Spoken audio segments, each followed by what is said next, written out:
अस्सलाम वालेकुम नाज़रीन, आप देख रहे हैं प्रोग्राम खबर घर में। मैं हूं सोनिया अदनान और मेरे साथ मौजूद हैं एहतशामुल हक। नाज़रीन, इस वक्त मुल्क को ट्विन डेंजर यानी कि बेक वक्त मैशत और दहशत गर्दी दोनों हवालों से बड़े चैलेंजेस का सामना है। मुल्क में हम देख रहे हैं कि डिफॉल्ट के खतरात का इजहार किया जा रहा है। गुज़िश्ता रोज़ विफाकी हुकूमत की जानिब से 62 अरब रुपए की बचत के लिए शादी हॉल्स और इसके साथ साथ मार्केट्स को 8:30 बजे बंद करने का ऐलान किया गया, लेकिन हमने देखा कि साथ ही पंजाब और केपी के जो हुकूमतें हैं उनकी जानिब से इस फैसले को मुस्तरद कर दिया गया। ना सिर्फ सूबों की जानिब से इसे मुस्तरद किया गया बल्कि बिजनेस और ट्रेडर्स कम्युनिटी की जानिब से भी जाहिर है इसे मुस्तरद किया गया। इस पर रद्द अमल सामने है, लेकिन जाहिर है कहा यह जा रहा है कि मुल्क के मुआशी हालात इन इकदाम से कई ज़्यादा नाजुक हो चुके हैं और मुल्क के मुआशी हालात नाज़रीन इस वक्त ये हैं कि ज़र मुबादला के जो ज़खायर हैं वो 5.8 अरब डॉलर्स रह गए हैं और अगले हफ्ते पाकिस्तान को दुबई के कमर्शियल बैंक्स को 1 अरब डॉलर्स वापस करने हैं, जिससे मुमकिना तौर पर ज़र मुबादला के जो ज़खायर हैं वो 5 अरब डॉलर से भी नीचे आ जाएंगे। यानी एक माह की दरमदाद के लिए पाकिस्तान के पास पैसे मौजूद नहीं होंगे। ये सूरत हाल है और जाहिर है पाकिस्तान को इस वक्त IMF प्रोग्राम की अशद ज़रूरत है। हुकूमत के पास ऑप्शंस बहुत महदूद हैं, दो ही ऑप्शंस हैं, या फिर IMF के डिमांड को पूरा करे या फिर डिफ़ॉल्ट के खतरात का सामना करे। अगर तो IMF की शराइत पूरी होती हैं तो जाहिर है महंगाई जो है वो मज़ीद बढ़ेगी, लेकिन अगर IMF की शराइत पूरी नहीं होती और अल्लाह ना करे हमें डिफ़ॉल्ट किसी सूरत हाल का सामना करना पड़ता है तो फिर भी ऐसी सूरत हाल होगी कि महंगाई में कई गुना ज़्यादा इजाफा हो सकता है। इस वक्त हुकूमत के पास सोल्यूशन क्या है, हुकूमत की स्ट्रैटेजी क्या होगी तमाम तर सूरत हाल को काउंटर करने के लिए? अगर IMF की शराइत मान दी जाती हैं तो फिर आम आदमी पर इसका बोझ क्या होगा, महंगाई किस तरह से मजीद बढ़ेगी, हुकूमत सारी सूरत हाल को कैसे काउंटर करेगी? तमाम तर सूरत हाल पर आज तफसील से बात करेंगे और बात करने के लिए प्रोग्राम में हमें ज्वाइन किया है मारूफ माहिर मुआशिया और principal nurse doctor Ashfaq Hasan Khan साहब हमें प्रोग्राम में ज्वाइन कर चुके हैं। अस्सलाम वालेकुम डॉक्टर साहब, सबसे पहले बहुत बहुत शुक्रिया आपके वक्त का। ज़ाहिर है डॉक्टर साहब कहा यह जा रहा है कि मौशी सूरत हाल जो है वो इस वक्त इंतहाई नाजुक मोड़ पर है। सवाल मेरा आपसे ये है कि हुकूमत के पास आपको लगता है कि हल कोई नहीं है, ऑप्शंस खत्म हो चुके हैं, या फिर स्ट्रैटेजी नहीं है और मुल्क डिफॉल्ट के खतरात से दो चार हो चुका है इस वक्त? देखें, इस वक्त जो सूरत हाल है उसमें यह है कि ऑप्शन तो कोई भी नहीं है कि जब कोई हुकूमत IMF में चली जाती है तो उसके पास कोई ऑप्शन नहीं होता है, ना वो पॉलिसी बनाती है। हमेशा जहन में रखें ये कि जब कोई हुकूमत IMF में चली जाए और उसके प्रोग्राम के तहत में अंडर में आ जाए तो वो अपनी मुआशी खुद मुख्तारी का सौदा कर देती है, वो पॉलिसी नहीं बनाती है। हम बिला वजह जो है हुकूमत वक्त पे चढ़े दौड़े होते हैं कि जी देखें ये पॉलिसी गलत है, ये पॉलिसी ठीक नहीं है, वो पॉलिसी नहीं बना रहे। वो पॉलिसी बना ही नहीं सकते, उनको इजाजत नहीं है पॉलिसी बनाने की। तो इसलिए ऑप्शन तो कोई नहीं है। सिर्फ ऑप्शन ये है कि जो आपने IMF के साथ इस वक्त कमिटमेंट की थी 7th and 8th रिव्यू में कि हम अगले 9th रिव्यू में क्या क्या एक्शन लेंगे, लेकिन अब वो 9th रिव्यू भी डिले हो गया है। मुझे लगता है कि 9th और 10th रिव्यू को कंबाइंड शायद करना पड़े। तो अब उसके लिए जो है जो कमिटमेंट है जो हमने की हुई है उनके साथ कह रहे हैं, आप बिल्कुल सही कह रहे हैं। आज इसहाक डार साहब ने भी ये बात कही है प्रेस कॉन्फ्रेंस में कि 9th और 10th रिव्यू को अब कंबाइंड करना पड़ेगा। यही मैं तो यही मेरे जहन में तो यही आ रहा था क्योंकि अपने तजुर्बे से क्या बातें कर रहा था। तो अब कोई ऑप्शन तो नहीं है, आपने जो उनके साथ कमिटमेंट की है वो आपने पूरी करनी है। देखिए, पहले ये था कि IMF थोड़ा सा बिनाइन IMF भी हुआ करता था, मेहरबान IMF था। जो जब डार साहब 2013 में IMF में गए थे तो 2013 से 16 तक का जो प्रोग्राम था मेरे नज़दीक वो IMF का प्रोग्राम नहीं था। वो एक था कि अमेरिका ने बजाय डायरेक्ट पाकिस्तान को पैसा देने के उन्होंने कहा कि इसके लिए हमें कांग्रेस की तरफ से जाना पड़ेगा और बहुत उस मुश्किलात भी हो सकती हैं, देर भी हो सकता है। तो लिहाजा हमें कहा गया कि भाई IMF में चले जाओ और हम तुम्हें वहां से पैसे दिला देंगे। तो उन्होंने हमें दिला दिया। हालांकि अगर डेटा को देखें तो कोई जरूरत नहीं थी IMF में जाने की। हमारा करंट अकाउंट डेफिसिट सिर्फ $2.5 बिलियन का था, यानी उस वक्त के 1% ऑफ GDP के बराबर था। तो ये तो बड़ा आइडियल चीज होता है। लेकिन हम गए इसीलिए क्योंकि आईएमएफ में अमेरिका ने कहा कि यहां से आओ तो हम तुम्हें पैसे देंगे। $6 बिलियन के करीब उन्होंने हमें दे दिया, 6.6 के करीब। तो वो कोई प्रोग्राम नहीं था, 15 फेवर दे दिए कि जो चीजें आप पूरी नहीं कर पा रहे हैं तो चलो माफी हो गई उसकी। अब नहीं है वो चीज। तो ये this is a totally different IMF. और ये आईएमएफ का प्रोग्राम, जैसे मैं कहता हूं, हमेशा सियासी होता है। ये जो जियो स्ट्रेटेजिक बदलते हुए हालात है, इसमें इसको मद्देनजर रखते हुए ये प्रोग्राम तय किया गया है और हमने चूंकि एग्री किया है तो हमें करना पड़ेगा। मैं इसी दिन के लिए मना करता था, इसी दिन के लिए मना करता रहा। और ये लफ्ज भी मैंने कहा था इमरान खान साहब को कि सर, ये दुनिया के बदलते हुए जियो स्ट्रेटेजिक एनवायरनमेंट में we are standing on the wrong side of the power. लेकिन डॉक्टर साहब, अब सूरत हाल जिस तरफ जा रही है, दो एक चीज़ें बड़ी वाज़ेह तौर पे सामने आई हैं। अभी तो आप देख लें कि जिस अंदाज से आईएमएफ का प्रोग्राम सस्पेंड हुआ है, 8-9 महीने हो गए हैं, और वो अब 9वां-10वां रिव्यू भी कंबाइन करना पड़ेगा। पैसे दे नहीं रहे वो हमें, जो $1.2 बिलियन देने थे।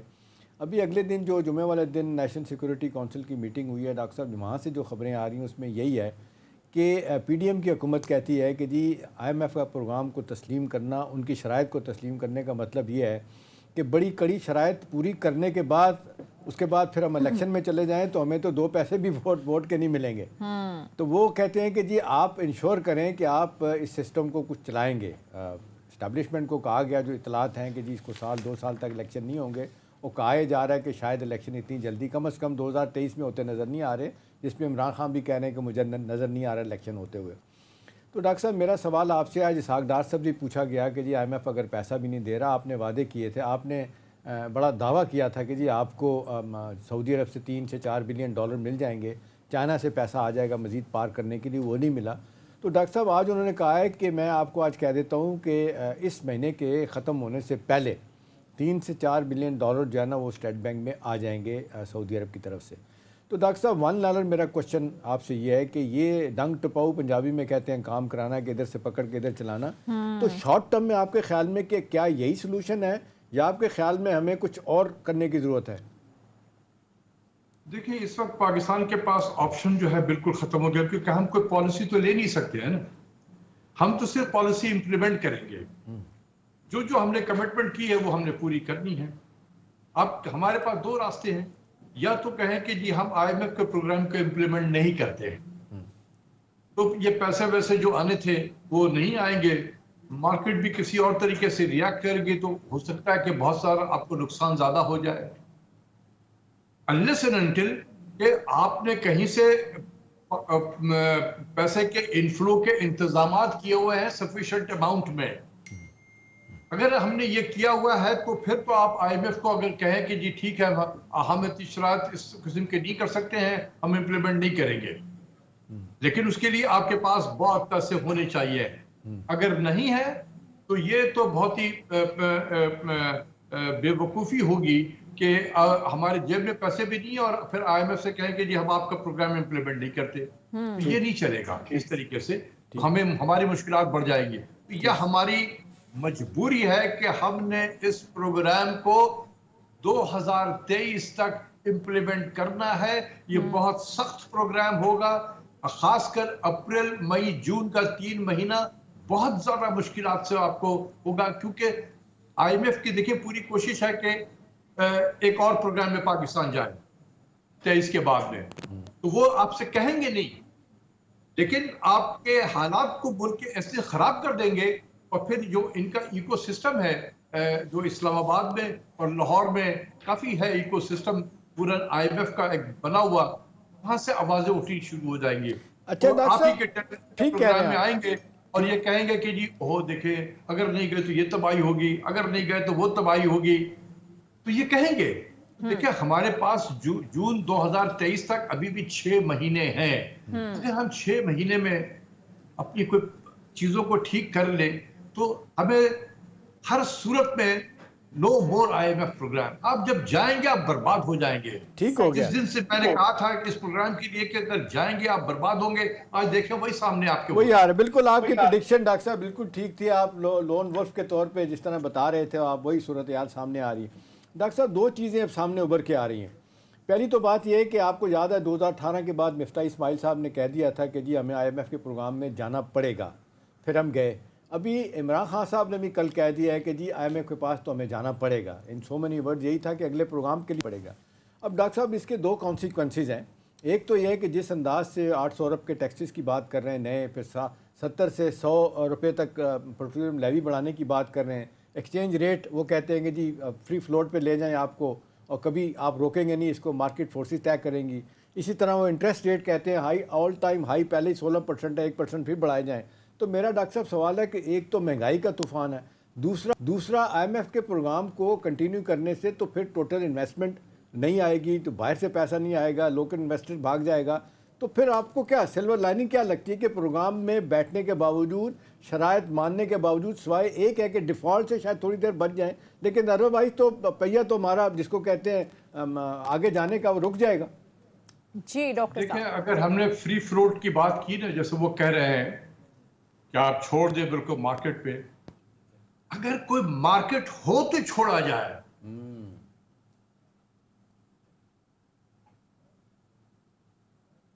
जी ठीक है, आपसे दोबारा राबिता करने की कोशिश करेंगे। एहतशाम साहब, आपको क्या लगता है इस सारी जो एक तशवीशनाक सूरत हाल है मौशी हवाले से, हुकूमत इस दलदल से निकलने में कामयाब हो जाएगी अगर तो IMF का प्रोग्राम बहाल हो जाता है? तो सोनिया देखिए, आज मुझे कहने दें कि हमारे सियासी लीडर जो हैं अपनी सियासी मफादात को हमेशा आपने देखा कि अवलियत उसको देते रहे और मुल्क के मफाद और रियासत के मफाद को किसी ने सामने नहीं रखा।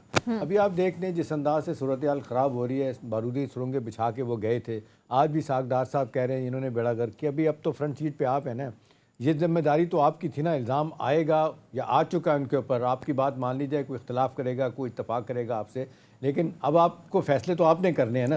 अब आप तो दलदल से आप निकालेंगे ना, जिसका दावा आपने किया था। और आपने भी, सागदार साहब ने भी कहा था मैं डॉलराइजेशन को रोकूंगा, और फिर आपने आने से पहले मिफ्ता इस्माइल, बाकी लोग कहते जी सारी चीज़ें इन प्लेस हैं, महंगाई भी दूर करेंगे, इकोनॉमी का पहिया भी दोबारा चल पड़ेगा, वो नहीं चला। अब ये सारी चीज़ें सियासी तौर पे आपसे नहीं हो पाई, तो अब किसी और तरफ आप देख लें। डॉक्टर साहब मेरा ख्याल है ज्वाइन कर चुके हैं। बिल्कुल जी डॉक्टर साहब, आप बात कर रहे थे, अपनी बात मुकम्मल कीजिएगा, बीच में राब्ता थोड़ा सा कट गया था। जी दो सवाल दोबारा रिपीट कर दें, क्योंकि डॉक्टर साहब मैं ये कह रहा था कि जो IMF की कड़ी शराइत हैं उससे तो एक तरफ तो महंगाई आनी है, दूसरी तरफ कोई नहीं लगता कि इन हालात में कि जब आप इंटरेस्ट रेट इतने बढ़ा देंगे, कोई इन्वेस्ट करने के लिए आएगा, बोरो करेगा हुकूमत से और इस स्टेट बैंक से, इसी तरह से बाहर का इन्वेस्टर इस मुल्क में आएगा, तो ये तो दोनों तरफ से हमें मार पड़ेगी। महंगाई यानी एक तरफ, और ग्रोथ हमारी फिर रुक जाएगी, इंडस्ट्रियलाइजेशन जिसके लिए हम बड़े अरसे से चिल्ला रहे हैं कि हो नहीं चाहिए इस मुल्क में। ये जो दो पॉलिसीज है ना, एक आपने इंटरेस्ट रेट का जिक्र किया कि इसको और 1% बढ़ा दिया जाए या एक्सचेंज रेट को छोड़ दिया जाए मार्केट के हालात पे, इसका मतलब ये मजीद डिवैल्यूएशन। इस दो पॉलिसीज ने, यही दो, मैंने IMF के इसी दो पॉलिसीज को अगर ले लूं तो जुलाई 2018 से लेकर जून 2022 4 साल हुए ना एग्जैक्ट। जी जी इस 4 साल में पाकिस्तान पे $79 बिलियन डेट की शक्ल में, पब्लिक डेट की शक्ल में और इंटरेस्ट पेमेंट की शक्ल में ये पाकिस्तान पे चढ़ गया है। कितना? 79 बिलियन, यानी 20 अरब डॉलर सालाना हम पे कॉस्ट की शक्ल में ये हम पे किया गया है। तो आप बताएं कि ये इकोनॉमी जो आज हम देख रहे हैं इतनी परेशान हाल हो गई है, जिस मुल्क पे 4 साल के अंदर $80 बिलियन के करीब जो है वो इंटरेस्ट पेमेंट की शक्ल में और डेट की शक्ल में कॉस्ट हम पे चढ़ जाए, तो वो कैसे वो चल सकता है आगे? तो PTI की हुकूमत, इमरान खान की हुकूमत के दौरान हुआ ना, तो आप फिर इन अदर वर्ड्स यही बात होगी कि ये जो इकोनॉमी और हमारा एक्सटर्नल फ्रंट पे जो हमारा बेड़ा गर्क हुआ, ये 4 सालों में हुआ जो PTI का जमाना था। PTI तो 3.5 साल तक चली गई थी, उसके बाद अप्रैल के बाद से तो चीजें मजीद खराब हुई है ना। और अब जो कहा जा रहा है कि जी फ्री फ्लोट कर दें एक्सचेंज रेट को। ये इंडोनेशिया से बदतर हालात हो गए हमारे। जब 96-97 में ईस्ट एशियन फाइनेंशियल क्राइसिस आया तो ये सिवाय मलेशिया के बाकी तमाम मुल्क जो है ईस्ट एशिया के चले गए IMF में, और जो उनका हशर हुआ है, सबसे ज्यादा बुरा हशर जिसका किया गया था वो इंडोनेशिया था। और उसके एक्सचेंज रेट पे ये कहा गया था छोड़ दें आप भाई, जो मुल्क के पास जो है वो इतनी स्टेट ऑफ अनसर्टेनिटी में है, ना मार्केट है, ना वहां माफियाज हैं, आप उनको मार्केट के हवाले करेंगे वो तो क़यामत बर्पा कर देंगे। हाँ, डॉक्टर साहब मुझे याद आ रहा है जॉर्ज सोर्स जो बंदा नामी था, उसी ने सारा खेल खेला था। ये आप देखें कि एक हमारे बहुत बड़े इकोनॉमिस्ट हैं जिनको नोबेल इनाम मिला, जोसेफ स्टिग्लिट्स, बहुत पावरफुल आदमी है ये। वो उस वक्त वर्ल्ड बैंक के चीफ इकोनॉमिस्ट थे और सीनियर वाइस प्रेसिडेंट भी थे। उन्होंने सर पकड़ लिया कि हम किस तरह की पॉलिसीज IMF जो है इन मुल्कों के दे रही है, ये तो और बर्बाद हो जाएंगे। हाँ।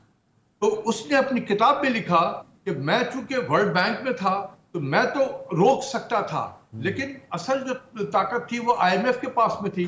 तो मुझे कहा गया कि IMF से बात करो। मैं जिसके पास जाऊं वो सब चुप, एक लफ्ज ना बोले। मुझे कहा गया कि आप US ट्रेजरी से बातें करें, यानी अमेरिका के मिनिस्ट्री ऑफ फाइनेंस से बातें करें। तो उनको कहा गया कि जी आप अपना काम करें, बाकी काम हमारा हम पे छोड़ दें, अब ज्यादा इसमें ज्यादा पढ़ने की आपको जरूरत नहीं है। तो ये हमारे साथ भी एग्जैक्टली इससे बुरा होगा, हमारे इंडोनेशिया से भी बदतर हालत हो जाएगी। और आज किसी भी इंडोनेशियन से अगर आप पूछें उस वक्त के हालात, वो कानों को हाथ लगाते हैं। बिल्कुल। तो डॉक्टर साहब, एक तरफ हमारे इकोनॉमी के ये हालात हैं, हम कहां पर खड़े हैं, दूसरी तरफ सोने पर सुहागा ये कि हुकूमत के जो खर्चे हैं उनमें मुसलसल इजाफा हो रहा है। जहाजी साइज की एक कैबिनेट हमने बना दी है। फिर जो टैक्स कलेक्शन का मामला है, हमने देखा मौजूदा माली साल के दूसरे क्वार्टर्स में जो हदफ मुकर्रर किया गया था 25 अरब टारगेट से कम हमने अचीव किए। फिर पेट्रोलियम डेवलपमेंट लेवी टारगेट से कम रही। आपको लगता है कि इकोनॉमी की ये सूरत हाल है एक तरफ, और दूसरी तरफ ये हुकूमत की नाकिस हिकमत अमली का नतीजा कहेंगे आप इसे? इसमें दो चीजें हैं। एक तो ये है कि जो मुल्क की इकोनॉमिक एक्टिविटी है ये तो बहुत ही स्लो डाउन हो गई है ना। तो टैक्स कलेक्शन तो इसी, जब मईशत का पहिया घूमेगा तो टैक्स भी कलेक्शन होंगे। अगर मईशत का पहिया स्लो डाउन हो जाए तो रेवेन्यू में तो उस तरीके से इजाफा तो नहीं हो सकता है। हाँ। तो इसके लिए IMF ने कहा कि आप एडिशनल टैक्स मेजर्स लें, जो हम लेंगे शायद मिनी बजट की शक्ल में। दूसरी चीज यह है कि पेट्रोलियम डेवलपमेंट लेवी के लिए हमने कोई इस बजट में 850 बिलियन का टारगेट दिया हुआ था। अब हम उस टारगेट से बहुत पीछे हैं इस वक्त। तो अब वो कहते हैं कि इस रिमेनिंग पीरियड में, रिमेनिंग 6 महीने में आप उस टारगेट को अचीव करें। तो उस टारगेट को अचीव करने के लिए हो सकता है कि ये पेट्रोलियम डेवलपमेंट लेवी जो है वो बढ़ा के 50-60 रुपए पर लीटर कर दिया जाए, ताकि वो रेवेन्यू हम इकट्ठा कर सकें। ये हो सकता है, आएगा, मिनी बजट का ये हिस्सा होगा। दूसरी चीज ये है कि गवर्नमेंट के अखराजात हैं। देखिए, हम जो यहाँ डिस्कस कर रहे हैं, मैं और आप एहतशाम साहब, हम पाकिस्तान की मईशत को डिस्कस कर रहे हैं, और जो जिस हालत में है हम उस हालत को ही बयान कर रहे हैं। हम परेशान हाल हैं। बिल्कुल। क्या हुकूमत ही परेशान हाल है? मैं समझता हूँ कि बिल्कुल नहीं है। वहां पर बिजनेस एज यूजुअल है। जिस मुल्क में यह सूरत हाल हो, आप किसी भी दुनिया में लोगों से पूछ लें कि भाई ये एक मुल्क है पाकिस्तान जहां पर इस किस्म की क्राइसिस है, वहां पर 80 मेंबर के करीब कैबिनेट हो, मतलब कोई खुदा का खौफ भी नहीं किसी को आता कि हम कर क्या रहे हैं। ये डॉक्टर साहब वो जस्टिफाई करते हैं। आप प्राइम मिनिस्टर शहबाज शरीफ साहब रिकॉर्ड पे हैं, वो कहते हैं जी हमारी मजबूरी है, इत्तेहादियों की हुकूमत में तो सब कुछ करना होता है, उनकी बातें माननी पड़ती हैं। अब देखें, एक तरफ मुल्क का इंटरेस्ट है, एक तरफ इत्तेहादियों का इंटरेस्ट है। हर चीजें तो आपको फिर उस तरीके से तो अपने आपके हिसाब से तो नहीं मिल सकती है ना। आप जो लोग टैक्स नेट में नहीं है, आप उनको टैक्स लाएंगे, टैक्स नेट पे लाएंगे, शोर बचेगा। लेकिन जो जिसको आप टैक्स नेट पे लाना चाहते हैं, उन्हें भी तो पता है आपके कैबिनेट के साइज का, और आपके जो वज़रा जिस तरीके से बाहर दौरे कर रहे होते हैं, ये उनको भी पता है। तो जब आप उनसे किसी से मांगे कुछ, तो फिर अपने भी बेल्ट को तो टाइट करें ना जरा।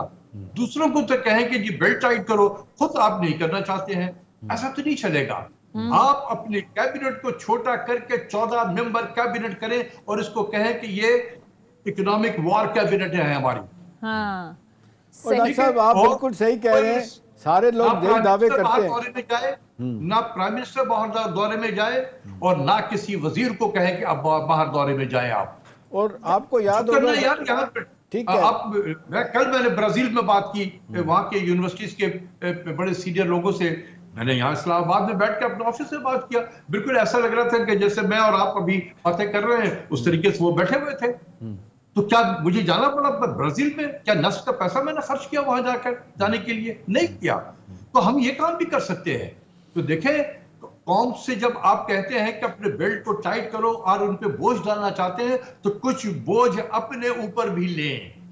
डॉक्टर साहब इनका अपना बोझ लेने की तो बात छोड़ दें, ये जब हुकूमत में होते हैं, हुकूमत में नहीं होते तो दावे कुछ और होते हैं। आपको याद होगा इमरान खान साहब ने कहा था मेरी 17 मेंबर की कैबिनेट होगी, तो वो भी आप देखने 60 तक तो वो भी ले गए थे। तो अब ये इनकी मजबूरियाँ, सियासी मजबूरियाँ, सफ़र कर रही है कौम, सफ़र कर रहा है मुल्क और रियासत, और किसी पे जूं नहीं रेंग रही है और ये तलवार लटकना शुरू हो गई है। सख्त शराइत भी IMF की हैं और अंदर से आप देखते हैं इन्वेस्टर चले गए हैं, कोई काम करने के लिए तैयार नहीं। चलें डॉक्टर साहब, एक चीज़ जो हो सकती है जिसका थोड़ा सा आपने जिक्र किया है वो ये है कि भी चलें इकनॉमिकली वायबल बनाने के लिए ज़रूरी है कि अपनी रिसोर्स मोबिलाइजेशन होनी चाहिए, आपके टैक्सेस ठीक हो जाएँ, आपका एनर्जी सेक्टर बिगेस्ट होल है, ये 25% जो चोरी है बिजली की, गैस की, ये ख़त्म हो, ट्रांसमिशन लाइन डिस्ट्रीब्यूशन लॉसेस ये ख़त्म हो, ये जो कर सकते हैं। स्टेट कॉरपोरेशन आज भी हेमरेजिंग हो रही है 125 अदारों की, कोई 1200-1100 अरब बिलियन की। तो आपको लगता है कि यहाँ पे इनिशिएटिव लिया जा सकता है या स्टेट कॉरपोरेशन की जान छुड़ाएं, बेचें, ख़त्म करें, और फिर ये कि अभी एक इनिशिएटिव आ रहा है कि जी एयरपोर्ट को जो है वो प्राइवेटाइज़ कर रहे हैं। आपको लगता है ये मैयस कम से कम शुरुआत की हद तक तो ठीक हो सकते हैं? देखिए एहतशाम साहब, मैं हमेशा से कहता हूं कि इस वक्त दुनिया के बेस्ट ब्रेन को आप पाकिस्तान में बुला लें और उनसे कहें कि यार हमें बताओ कि हम कैसे इस मौशी गर्द आप से निकल सकते हैं। वो आपको बहुत जबरदस्त पॉलिसी बनाकर दे देंगे, बेहतरीन सी पॉलिसी। उस पॉलिसी को आप कहां इंप्लीमेंट करेंगे इस सियासी माहौल में जहां पर मारामारी के अलावा कुछ है नहीं है। हमने मुल्क में एक तरीके से आग लगाई हुई है, सियासी आग लगाई हुई है, और आप कह रहे हैं कि जी आप बेहतरीन सी पॉलिसी है, इसको इंप्लीमेंट करें।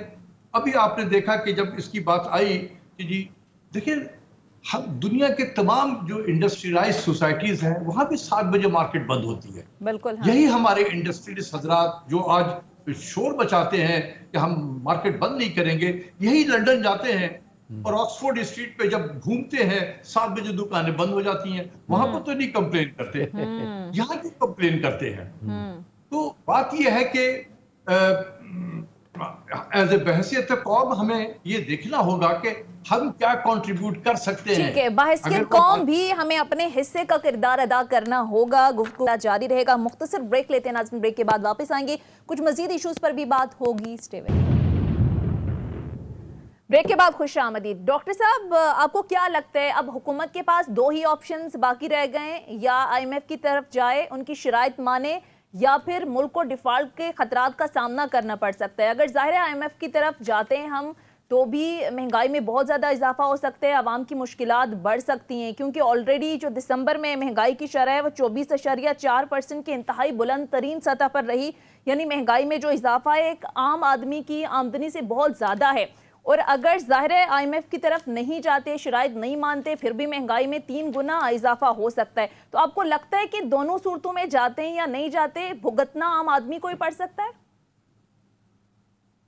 जी बिल्कुल, 200% आम आदमी ही पे इसके असरात पड़ेंगे। देखें, अगर हम IMF की शराइत नहीं मानते हैं, ये प्रोग्राम हो जाएगा सस्पेंड, ख़त्म हो जाएगा, तो उसके और भी नताइज निकल सकते हैं। आप उस वक्त बच सकते हैं जब आपके पास कहीं से अश्योर्ड फ्लो हो पैसे का। अगर नहीं है तो ये रास्ता नहीं लेना चाहिए, आपको कड़वी गोली खानी पड़ेगी। जो IMF से आपने कमिटमेंट की है, जो आपने कमिटमेंट की है IMF से, आप उस कमिटमेंट को पूरा करें, चाहे उसके जितने भी आपके सियासी नुकसानात हो सकते हैं, जो होंगे आपको बर्दाश्त करना पड़ेगा।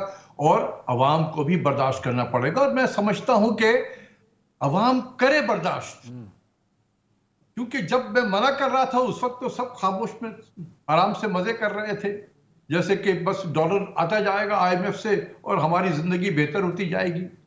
अवाम को भी पता चलना चाहिए कि आईएमएफ में जाने से क्या नुकसानात होते हैं जिंदगी पे, उनको भी पता चलना चाहिए। इसलिए मैं समझता हूं कि हुकूमत को चाहिए कि वो बिल्कुल जो कमिटमेंट आईएमएफ से की है बिल्कुल उसको इंप्लीमेंट करे, ताकि ये प्रोग्राम 2023 तक जो है, जून 23 के बाद बिल्कुल ना जाए। और आपने कहा था कि इमरान खान साहब भी कहते हैं कि हमें अगला प्रोग्राम भी करना पड़ेगा। मेरा नहीं ख्याल है कि उन्होंने अगले प्रोग्राम की बात की है, उन्होंने इस प्रोग्राम की बात की है जो अभी सस्पेंडेड है, इसको हमने चलाना है 2023 तक।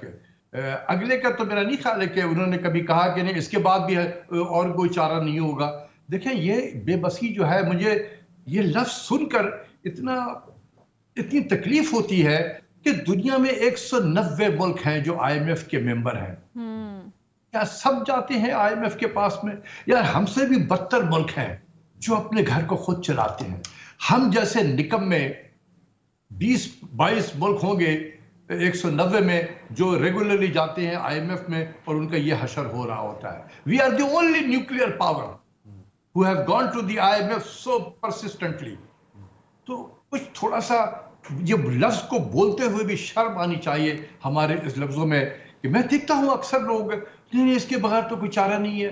यानी इतने बेबस हो गए हम तो कोई चारा नहीं है यार। आपकी बात सही है कि ये कड़वी गोली निगलनी पड़ेगी, अब तो इसके बगैर गुजारा नहीं। तो अगला सवाल डॉक्टर साहब ये बनता है कि क्या ये आईएमएफ के प्रोग्राम के रिजम्पशन के बाद हमारे इन्फ्लोज में कोई बेहतरी आएगी? जिस तरह कहा जा रहा है world bank, IMF, Asian development bank, Islamic development bank और बायलैटरल क्रेडिटर वो आ जाएंगे मैदान में, और कम से कम ये होगा कि पुराने कर्जे उतारने के लिए नए कर्जे देते चले जाएंगे और फॉर द टाइम बीइंग, या कम से कम ये परसेप्शन की हद तक ये डिफॉल्ट वाला मामला ख़त्म हो जाएगा। देखें, जब एक बार आप प्रोग्राम चल पड़ता है तो फिर वो डिफॉल्ट का खतरा तो कम हो जाएगा वक्ती तौर पे, बिल्कुल। लेकिन हम how long we can go like this? क्या पाकिस्तान की किस्मत में यही लिखा हुआ है हम इसी तरीके से वन किस्त आफ्टर अनदर किस्त आईएमएफ पे जिंदा रहेंगे? इतने हम भिखारी हो गए यार। क्या हम पाकिस्तानियों में इतनी गैरत भी नहीं रही कि अगर यार एक रोटी भी खाने की जरूरत पड़ेगा हम खा के जिंदा रहेंगे, लेकिन हम अपने घर को खुद चलाएंगे?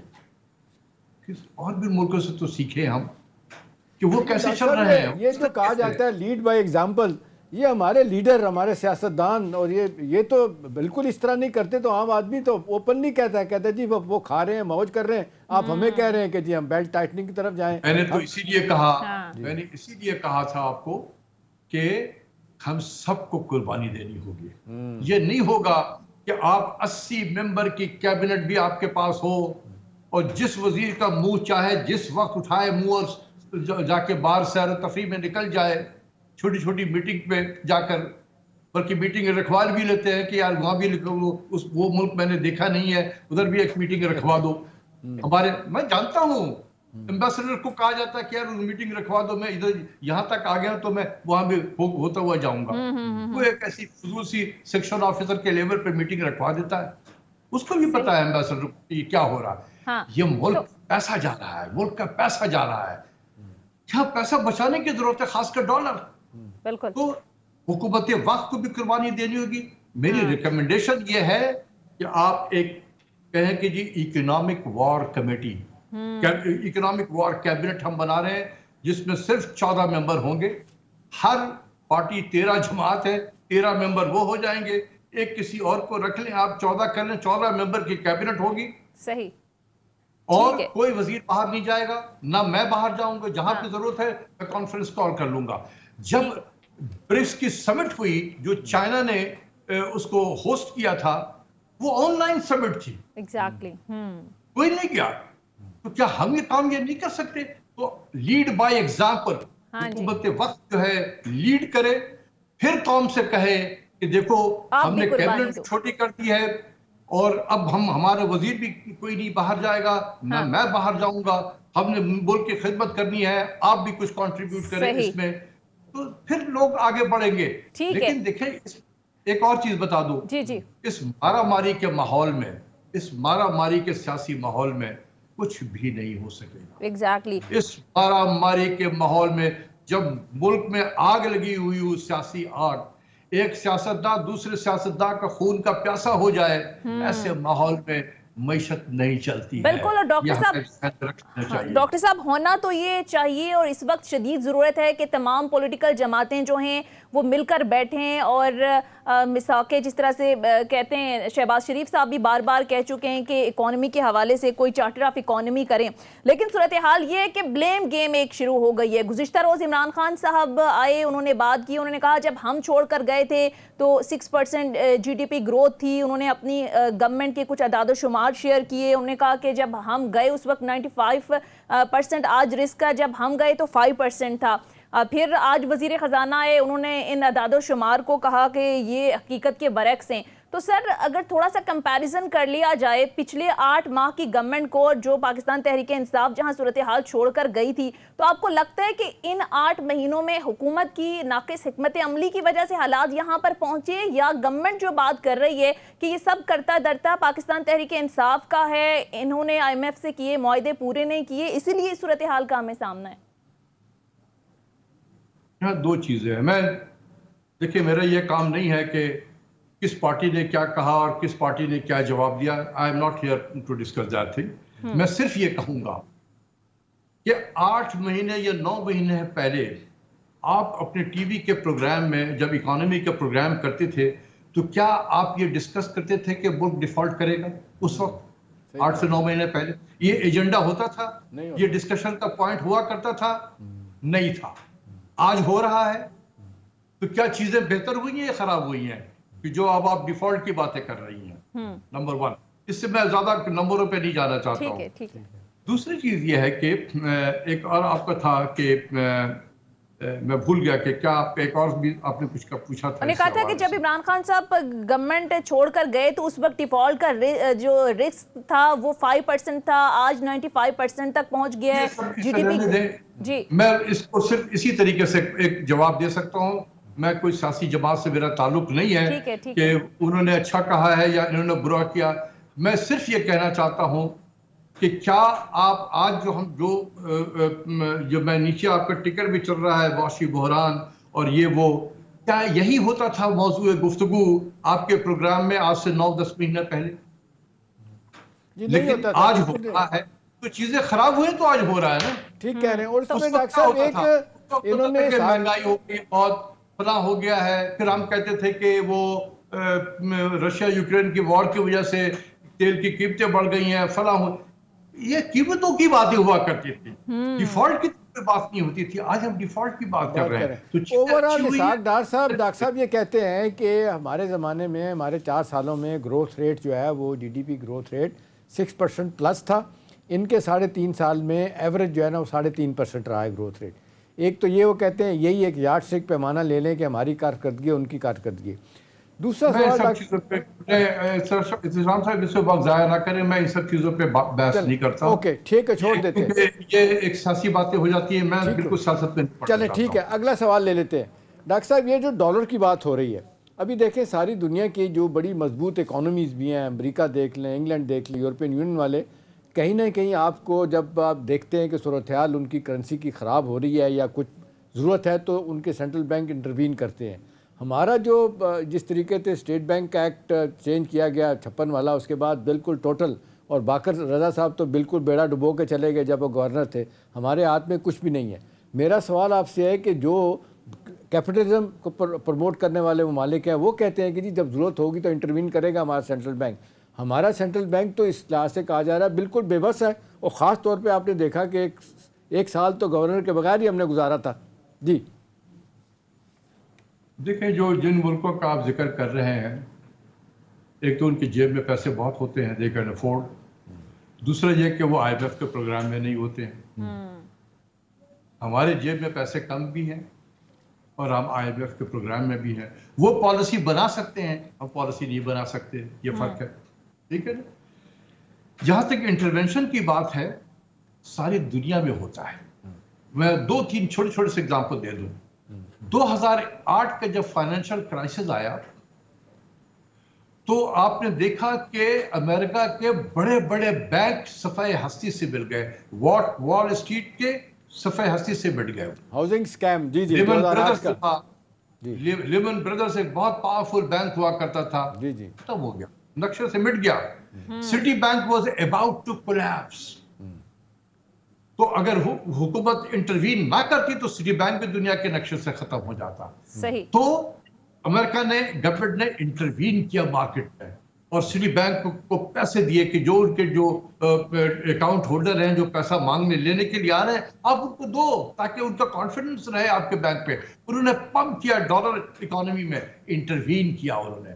क्या अगर जो हमें कहा जाता कि नहीं मार्केट पे छोड़ दो तो क्या बड़े बड़े तमाम अमेरिका के बैंक खत्म हो जाते 2008 की माली क्राइसिस में। बिल्कुल। दूसरी चीज है, हाँ। हिंदुस्तान को ले ले, जब हमारे यहाँ जुलाई अगस्त में क्राइसिस आया एक्सचेंज रेट पे, हिंदुस्तान में भी आया। हिंदुस्तान ने अपनी जेब में पहले देखा कि हम कितना पैसा डाल सकते हैं मार्केट में। उन्होंने $100 बिलियन के करीब डाला मार्केट में, $100 बिलियन। उनका रिजर्व 600-650 बिलियन था, गिर के 500-550 बिलियन पे आ गया, क्योंकि वो अफोर्ड कर सकते थे। इतने बड़े पैमाने पे इंटरवीन किया। क्यों किया इंटरवीन में? क्योंकि इसलिए कि आईएमएफ के प्रोग्राम में नहीं थे, वरना आईएमएफ कहता ओ छोड़ दो मार्केट पे। हमारे साथ मुश्किल है, हम आईएमएफ के प्रोग्राम में हैं, हम पॉलिसी अपनी बना ही नहीं सकते। ठीक है, तो वो कह रहे हैं कि छोड़ से दो। आप कह रहे हैं कि डिक्टेशंस लेनी पड़ती हैं। ठीक है, डॉक्टर साहब से गुफ्तगू का सिलसिला जारी। मुख्तसर ब्रेक लेते हैं नाज़रीन, ब्रेक के बाद वापस आएंगे। Stay with us. ब्रेक के बाद खुश आमदीद। अच्छा डॉक्टर साहब, कुछ अर्सा पहले हमने देखा कि गवर्नमेंट की जानिब से जो नॉन एसेंशियल आइटम्स थे, गैर ज़रूरी जो अशिया थी, उनकी इंपोर्ट पर पाबंदी आयद की गई थी। इस वक्त भी सूरत हाल ये है कि ज़ाहिर है रुपया मुसलसल गिर रहा है, डॉलर मिल नहीं रहा, मार्केट से गायब है।